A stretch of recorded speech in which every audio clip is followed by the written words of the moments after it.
I'll start by talking about Silver Lining Foundation for a little bit, and then I'll get to the We Can't Wait campaign.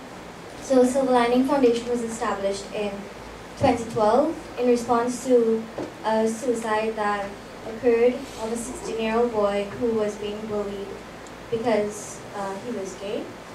And the foundation is geared towards creating a youth-led movement for change in schools and secondary schools in particular, around bullying, around violence, and around gender identity and sexual identity. So we do a lot of work in schools, hands-on stuff like presentations for assemblies and little workshops and things like that.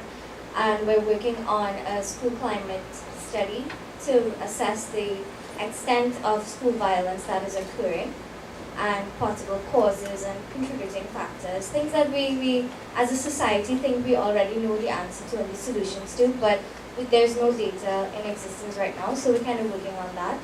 And a teacher training program to retrain teachers in secondary schools to how to better deal with gender diversity and sexual diversity and how to deal with violence. And one of our members, Ryan Merrick, posted a video on October 6th that he called We Can't Wait. And the video was in response to what the Prime Minister had said in an interview in New York, that human rights in Trinidad, gay rights in Trinidad, has to be put to a referendum.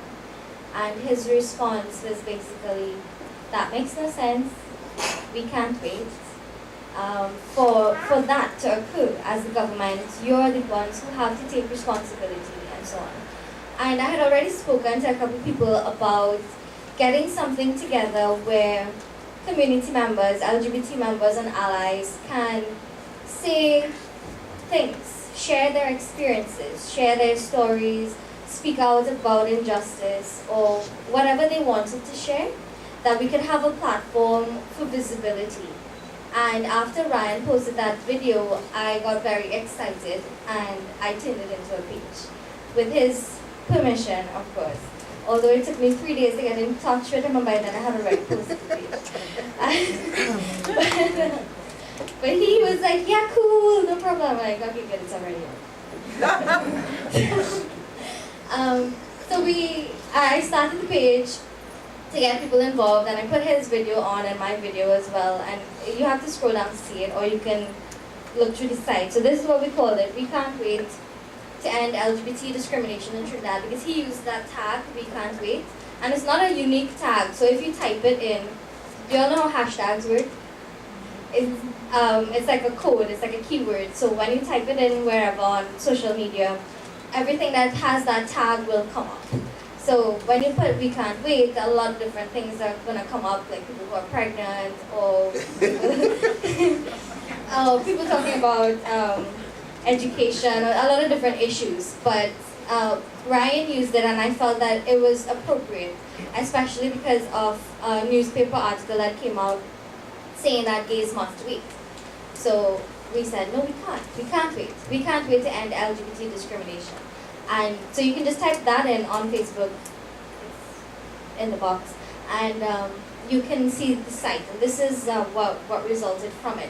And what we wanted to create was this platform for allies as well, that as citizens of Trinidad and Tobago, we can say together collectively that the discrimination has to end. It isn't just about LGBT persons and the injustices that they face, but about the culture within our society that perpetuates violence based on perceived difference. So even though there may not be, someone might not be gay or lesbian or transgender or anything like that, they're still the recipients of violence. And we know that that's part of our culture in the Caribbean. If boys cry, they know, man up, stop crying.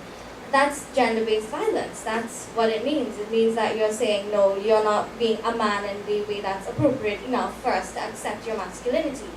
So this has stakes for everybody. It's not just for the community.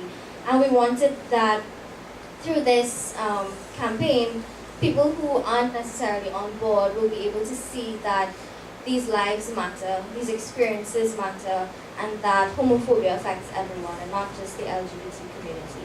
We had people post pictures or videos. They could show their face or not, depending on what they wanted to do. So you can see here that there are different types of posts that people have decided to engage in. The stand is actually a Project 40 picture that we shared. So we actually post things that other groups are posting, other online groups, and I'll get to that part. But you can see that people are saying different things. We can't wait for protection, we matter, we can't wait to be safe, to dream for a future. This message to the Prime Minister. Like this image here, that one for example, it was shared by the parents. And they shared a story that their son was being bullied in school because he's 9 years old, and the children are bullying him because they're telling him he's gay and they're beating him up and things like that. And the parents shared this story, and they shared that they responded by telling him, it doesn't matter what you are, who you love, we are always here for you and we support you, and that is wrong. And it's very heartening to see that kind of response from parents. And this is exactly what we wanted, this kind of response, that people who aren't necessarily directly connected to somebody who is lesbian, gay, bisexual, or transgender would still feel as though they can come forward and show their support and say things. So we did have some friction getting people involved. People did not want to show their face, even though they were allies. People supported. They said, I support you, but I do this job, and if people know that I support this, I might lose customers, I might lose, an MP said, okay, I might lose votes, so I can't come out and say it. So instead, they would share stories, and we would just post these stories on their behalf. We offered that as well, so that people can remain anonymous if they wanted to say something. But what we wanted was the voice, the story, the presence, that there was visibility being drawn to the issues. Here you can see one of the videos. It was posted to YouTube, so we just put the link here. This is a 16-year-old law student who is in support of the cause, and he posted his own video saying why he thinks that. These are other posts by members. So if you look at the site, you'll see what's on. And this is just some analytics from the site, so you can see who is getting involved. Because a large question with an online campaign is who's really participating. So right now we have 977 likes. So if you don't like the pages yet, you can go home and like it. Or just get it on your phone. Get us up to past 1,000, please. Thanks. And this is just it's gendered and age, according to age, because on Facebook you can only choose male or female. There isn't another option, another gender option. So, and they create these statistics for you by tracking who uses the page and so on.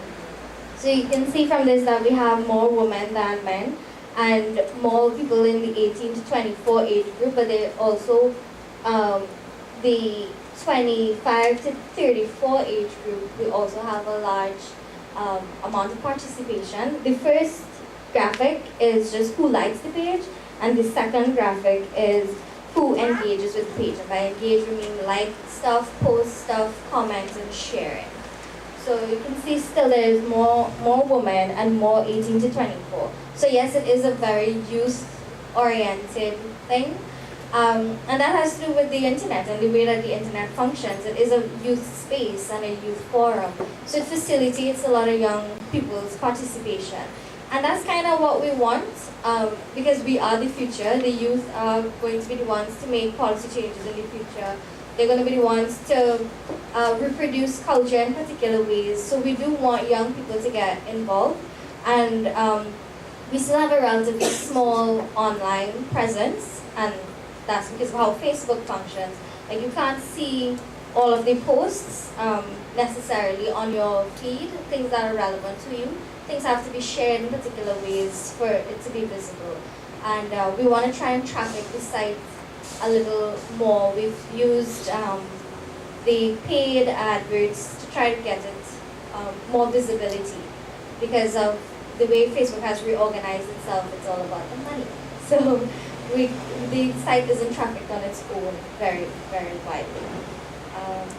Yes, that's basically what our website is like, and that's what we're doing. And yes, okay, thank you.